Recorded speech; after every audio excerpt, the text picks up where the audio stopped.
e o conjunto de organizações que contribuiu para mobilizar os economistas nessa luta contra a reforma da Previdência. Em particular, gostaria de citar a Associação Brasileira de Economistas pela Democracia, a ABED, e aqui em Brasília temos que ressaltar o trabalho da Anfip. Tá? Eu vou basicamente frisar alguns pontos que, creio eu, complementam algumas das questões que foram levantadas aqui por alguns dos colegas que me precederam. Eu acho que o primeiro ponto que a gente tem que enfatizar é que os argumentos do governo a respeito do sentido da reforma da Previdência, os dois principais argumentos do governo são inteiramente falaciosos. Tá? E é possível levantar dados para mostrar essa falácia. Primeiro, o sentido da reforma da Previdência não é combater privilégios. Tá? Evidentemente que, sob o pretexto de combater determinados privilégios muito específicos, e na verdade muitos dos quais já foram, digamos, tratados em reformas da Previdência anteriores, tá? A Previdência se concentra basicamente numa elevação de impostos sobre os mais pobres e redução dos benefícios sobre os mais pobres. Isso pode ser demonstrado, inclusive, com os cálculos das estimativas de economia produzidas pela reforma, que são apresentados pelo próprio Ministério da Fazenda. Né? O Ministério da Fazenda considera que, em 20 anos, a economia, com o regime geral de previdência, vai ser de 3 trilhões e 500 bilhões. Tá certo? Isso significa, mais ou menos, quer dizer, significa 90% do total da economia em 20 anos. Em 20 anos, isso significa transferir para o pagamento da dívida pública um valor em torno de 2,6% do PIB ao ano. Claro? Então, é absolutamente irreal que uma economia, que um Estado que faz uma economia ao ano, com a economia no regime previdenciário, que essa economia pode crescer. Depois é impossível. Isso não existe nenhum caso na história da humanidade em que isso se verifica. Né? Cortes no regime geral de previdência. Tá? O que o governo Bolsonaro, então, no fundo, quer fazer é instituir um novo regime previdenciário, como nós sabemos. Né?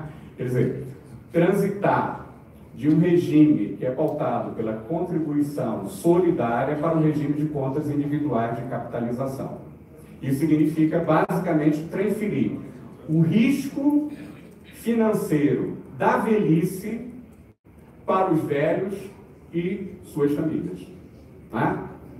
Na verdade, eliminando qualquer tipo de comprometimento do sistema público de seguridade com a velhice. Né? Evidentemente, o governo não coloca isso com todas as letras, mas há mecanismos que vão produzir necessariamente a transição do regime de seguridade para um regime de capitalização individual, como vou abordar em breve. Né? Portanto, o regime final que o governo quer instituir é um regime sobre o qual não se pode discutir a justiça distributiva. Por quê? Porque é um regime no qual se elimina toda e qualquer distribuição para o sistema de seguridade. Não é? E é importante entender o grau de exclusão que isso implica. Entre 2003 e 2012, segundo cálculos, inclusive, do ex-ministro da Previdência do governo Temer, quando ele era um cientista no IPEA. Não é?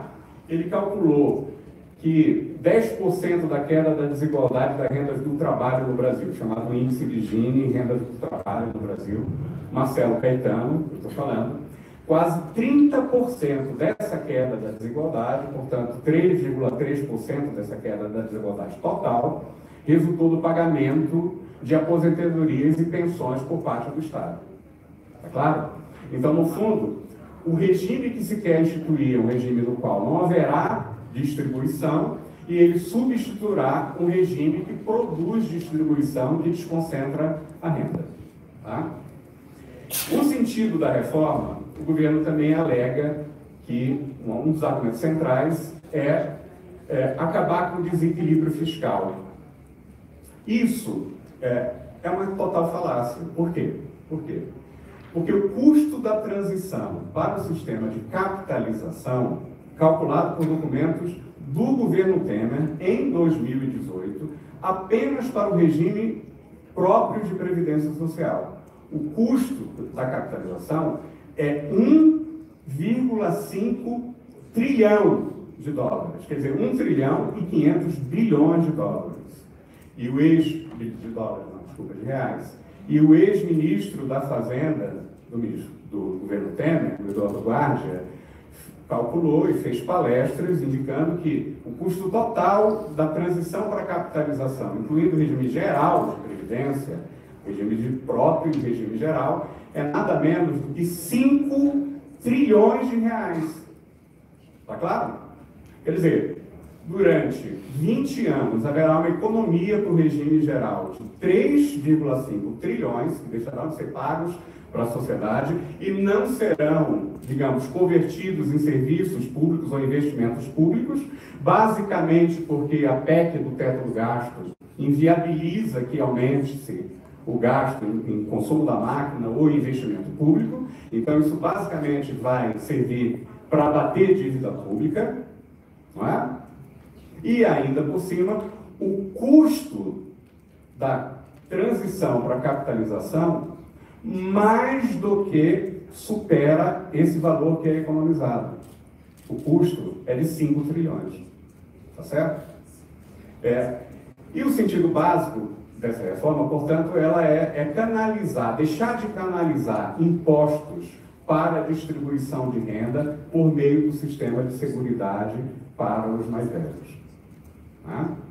Ela também tem por objetivo, se você entender a reforma da Previdência no conjunto das reformas que o governo Bolsonaro está propondo, a reforma tem também por objetivo reduzir o custo da contratação do trabalho. Por quê? Porque ela vai jogar os trabalhadores na carteira verde e amarela, não é? Sem os direitos associados ao sistema de aposentadoria. O presidente Bolsonaro já disse que a próxima reforma vai ser a reforma trabalhista para instituir um sistema de contratação em que os empresários poderão optar em oferecer contratos de trabalho no qual eles não contribuem para a aposentadoria dos trabalhadores contratados, para os assalariados. Tá certo? Né? Então, evidentemente, por um lado, você vai reduzir a destinação dos lucros por meio do sistema tributário, porque as contribuições sobre o lucro deixarão de estar financiando o sistema de seguridade, dada essa separação contábil que fez referência ao professor Eduardo Fagnani, aqui de manhã, né?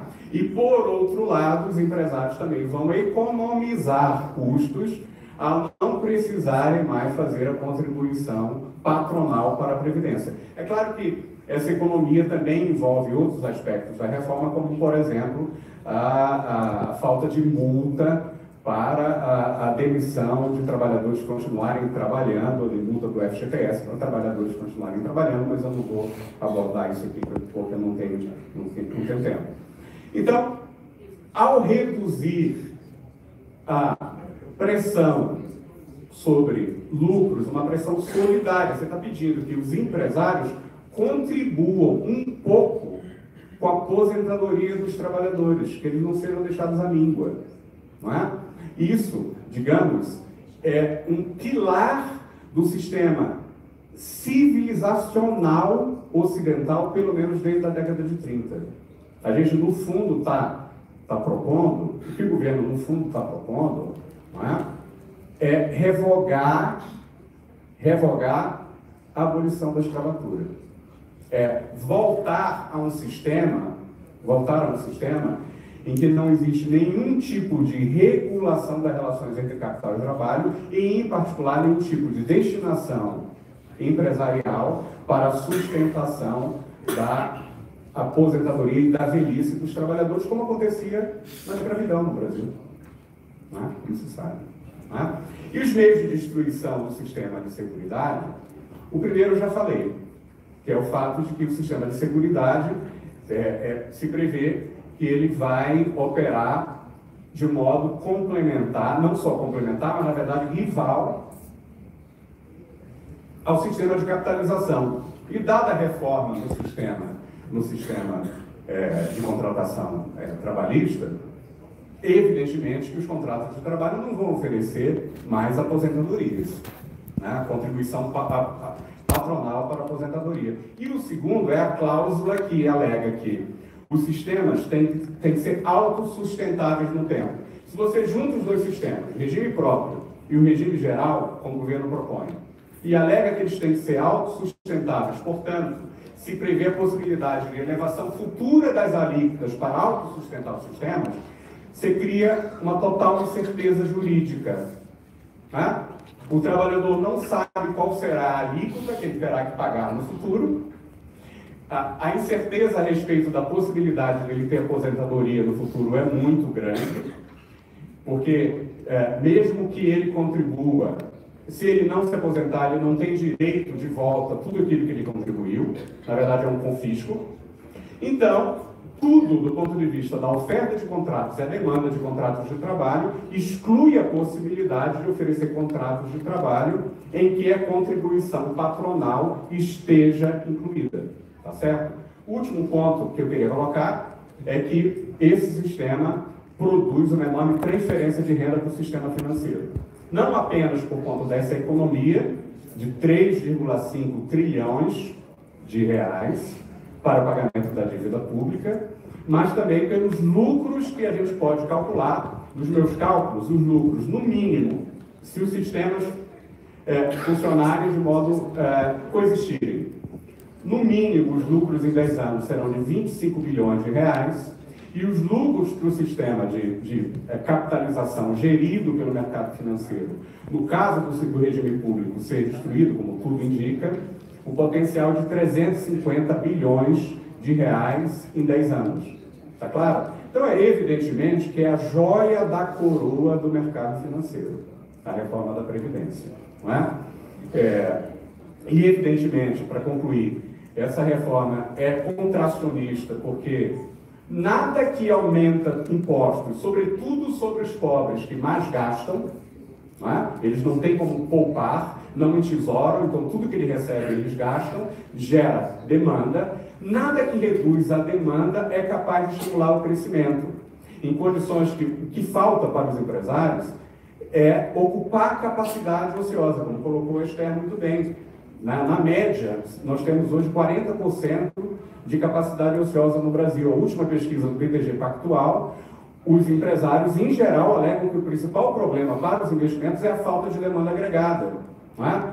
Então, evidentemente, eles vão continuar entesourando recursos ao invés de serem induzidos pelo crescimento da demanda para investir, para atender um crescimento da demanda gerada por uma desconcentração da renda por conta das políticas públicas. Por isso que o governo Bolsonaro está flertando com a recessão e, sem dúvida nenhuma, a reforma da Previdência, digamos, jogaria o Brasil na recessão ao invés de tirá-lo da recessão. Na verdade, é muito provável que a economia, por conta dos cortes que o governo vem realizando no orçamento público esse ano, né, que eu imagino que no primeiro semestre vão estar mais ou menos, se você pegar todas as unidades da federação, algo em torno de 0,5% do PIB, é provável que no primeiro semestre nós já tenhamos uma recessão. Né? Mas, no mínimo, nós teremos uma economia muito próxima da estagnação esse ano. Então, a gente entende, com isso, a gente entende por que o governo Bolsonaro quer destruir o sistema público de ensino, de aquilo que ele chama de pensamento crítico. Né? Porque, assim como a sua eleição, o seu programa de reforma se baseia em fake news. Né? E é por isso que amanhã, dia 15, todos temos que apoiar a paralisação em defesa do ensino público universitário. Muito obrigado.